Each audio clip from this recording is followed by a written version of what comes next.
સુરક્ષાના ભેસ્તાન વિસ્તારમાં આગામી ઈદના પવિત્ર તહેવારને ધ્યાનમાં રાખીને પોલીસ દ્વારા ફ્લેગ માર્ચ યોજવામાં આવી હતી.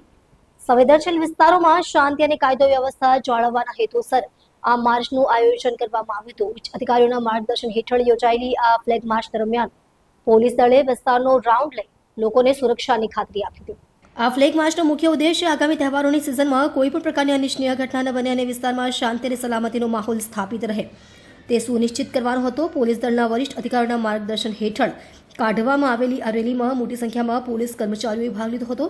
ભેસ્તાન વિસ્તારના મુખ્ય માર્ગો અને સંવેદનશીલ વિસ્તારોમાંથી પસાર થયેલા આ કાફલાનો હેતુ જનતામાં સુરક્ષાની ભાવના પ્રબળ કરવા અને અસામાજિક તત્વોને સ્પષ્ટ સંદેશ આપવાનો હતો કે કાયદાનો ભંગ કરનાર કોઈને પણ બક્ષવામાં નહીં આવે. પોલીસ દ્વારા જણાવવામાં આવ્યું કે તહેવાર દરમિયાન વિસ્તારમાં પેટ્રોલિંગ વધારી દેવામાં આવશે અને શાંતિ વ્યવસ્થા જાળવવા માટે નજર રાખવામાં આવશે. આ ફ્લેગ માર્ચથી સ્થાનિક લોકોમાં વિશ્વાસનો માહોલ જોવા મળ્યો હતો અને પોલીસ જનતા વચ્ચેના સહકારને પણ બળ મળ્યું હતું.